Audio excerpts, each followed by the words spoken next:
Why does God perform miracles? We're going to answer that question, perhaps and other questions here on Wake Up to the Bible. I'm Daniel Kaplan. I'm here with my father, Dr. Kaplan, and we're going through the books of the law, Genesis through Deuteronomy, over the course of this year. Today we're reading Exodus 18:1 through 12, and I'll be reading from the Robert Alter translation, and then we will discuss what we have read.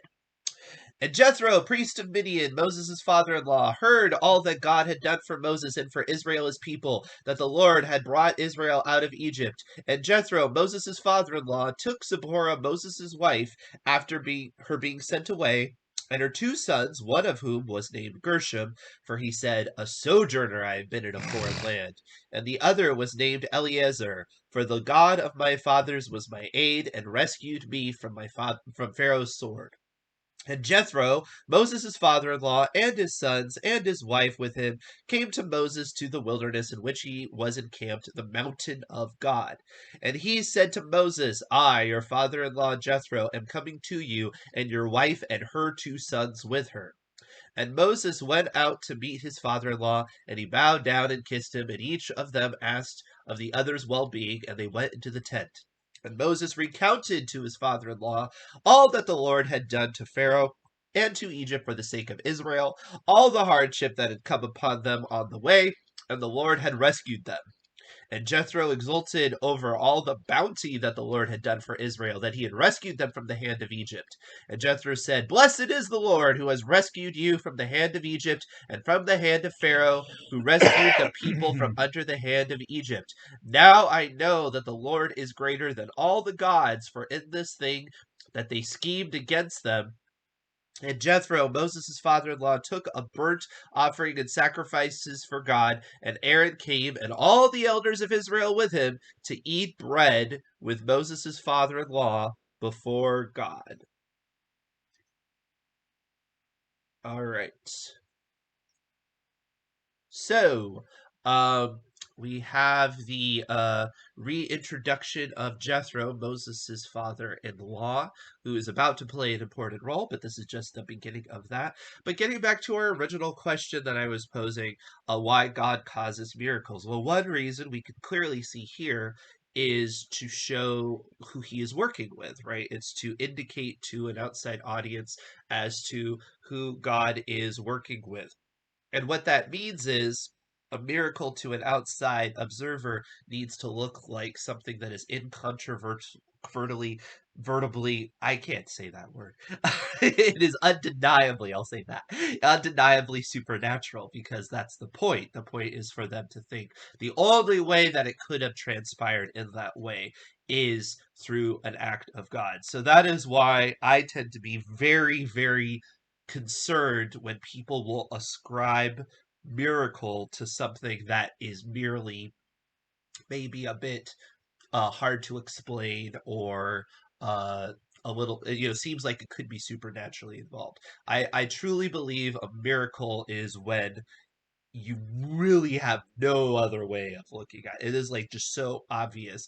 And what happened to them was so obviously supernatural, because there was no other way that a group that was that, in slavery and so subjugated, and all of the stuff that happened, there was no other way that that really could have worked out in such a way. I mean, it's just thing after thing after thing after thing. And Moses, I'm sure, told him, it says he told him the story, and I'm sure he told him about all this stuff. So, I just think that we have to be careful. I think the word miracle is abused often. People will be like, this happens, like, oh, that was a miracle. And I think we have to be careful about that. That's my point. It seems that when God begins something, he begins it by encouraging. He gives you a kind of a jump start. He did that with the Old Testament church, and as we're reading, he did that on Pentecost in with the New Testament church. Gives you kind of a jump start, Yeah. to get it rolling, Right. in a very positive direction. And I think that's true. In when he calls somebody into their ministry, often in the early stages, pardon me, there's certain very inspiring events that occur. Right. Or even when he calls somebody into the church to be baptized. Right. You might find in your own personal life special things happen in the beginning to sort of launch you. Yeah. That's a comment I'd like to make. Excuse me. I'd like to make another comment. Yes. Back in Exodus 15, it talks about some of the Gentile nations melting, and when they heard about all God had done. Uh-huh. And for some reason, Robert Alter decided to get fancy. He talked about the fact that they quailed. Uh-huh. I don't remember ever telling anybody that somebody quailed, but it's a fancy term. But most of the translations say they melted. Yeah. And Society. he even says that literally that's what it said. So Oh, okay. he went a little bit poetic. All right.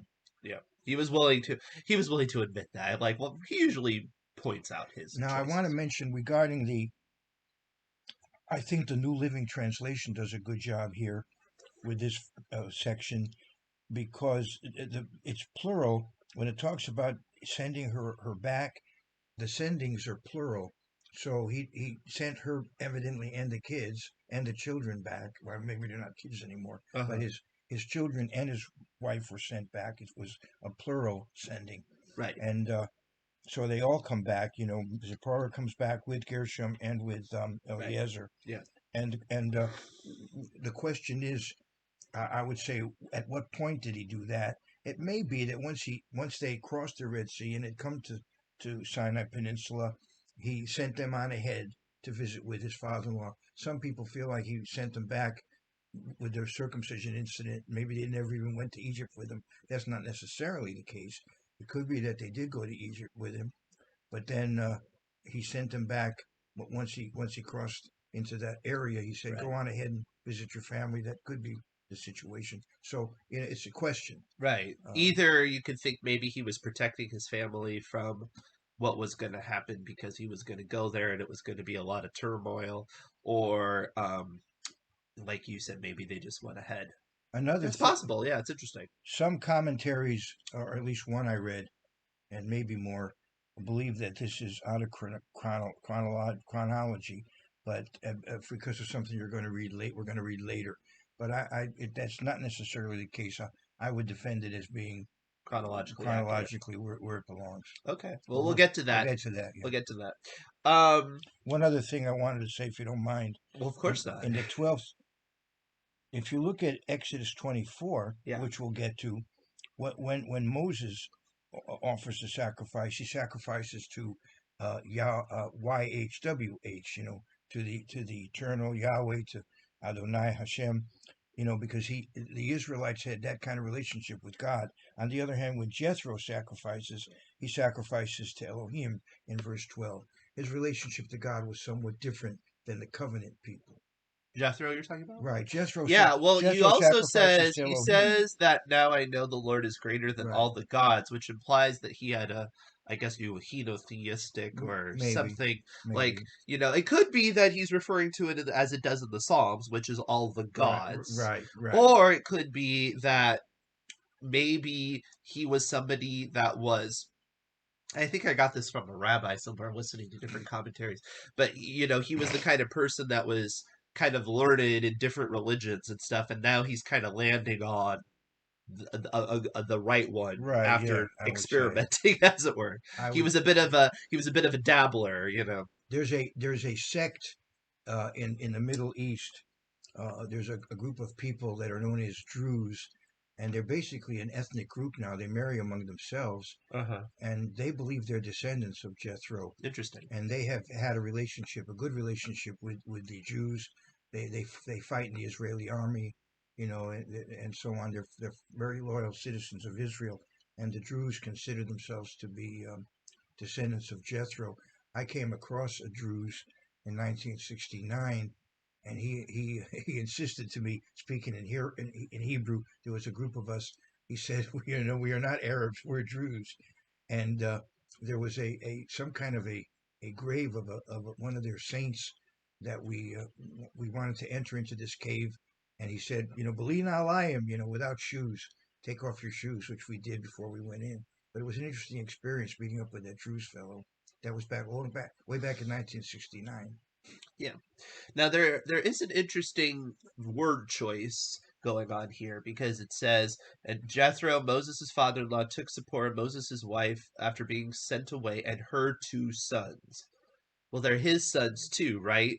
And then later it says Moses' father-in-law and his sons and his wife with him. So there's a specific reason, I believe, and I think they're trying to connect it with that family line is why that's the case. But it is something that you have to keep in mind with the Bible as well, right? Obviously, the fact that they're her sons doesn't imply that they're not Moses' sons. So you have to be careful when you read because sometimes there's word choice that is meant to emphasize certain points.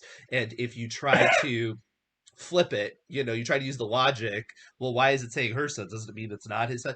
And you can do that with stuff. So I'm just pointing that out because I think sometimes people will do that. I wouldn't, I've never heard it on this, but I'm just saying, you just have to be careful about stuff like that. Sometimes it's just to emphasize the point. The point that it's her sons is not to de-emphasize that they're Moses' sons. Or it's not to say they're not his sons, is what I mean. Now, here you finally get the name of Moses' second son. You haven't gotten it up to this point, Eliezer, which says, "For the God of my fathers was my aid and rescued me from Pharaoh's sword." And that can seem a little bit strange because what is it referring to? It seems like I kind of go with the wisdom, which is that it is referring to him fleeing from Pharaoh after being discovered that he killed the Egyptian. Are you looking to make sure Eliezer wasn't mentioned before? Yeah, he's not in the sixth chapter of I Exodus. don't think so. Well, we'll see if I'm right. No, so far I'm not finding him. Yeah, I don't think the name of Moses' other son is mentioned. We just know he has two because of the circumcision account, or it says around that time he has two. Oh, it's interesting. He's not named there. He's not named. I don't think so. No, you're right. You're right. Yeah, Okay, so then he's saying he named him Eliezer. because the God of my father was my aid and rescued me from Pharaoh's sword. And I don't Yeah. think this is referring to him at birth, because that was, it could be because he was not drowned, but I think this actually might be referring to the leaving when he found Okay. out that he had murdered the Egyptian. Yeah, that could be. Either way, I guess in both situations, two different, or was it two different? No, I guess it was the same Pharaoh in both of those situations. But, right? Because the Pharaoh didn't change until he left. So it was still the same Pharaoh. But either way, he was saved from that Pharaoh twice, in a sense. Because he was saved at birth, and then he was saved when he had to run away. I Right? don't know if it was the same Pharaoh. It was 40 years later that he ran away. I mean, but it does specifically mention that the Pharaoh switches afterwards, which would imply that it was the same Pharaoh. But yeah, you're right. It No, I doesn't have wouldn't to think be. so necessarily. Okay. I'm not sure how long pharaohs tended to live Yeah, or tended to rule. the rule.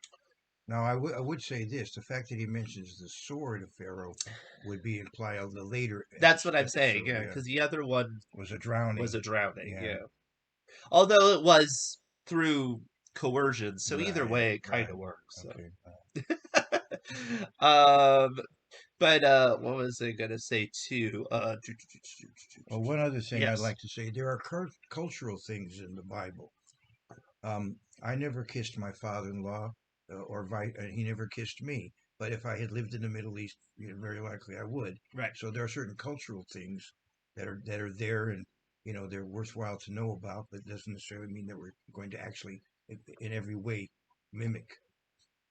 Right. The Mhm. the biblical obedience does not imply taking on the technology level of people from that or certain practices. Like later, like in Ruth, where they say they make a contract by exchanging sandals, doesn't mean nowadays that in order to be biblically accurate, you need to exchange shoes.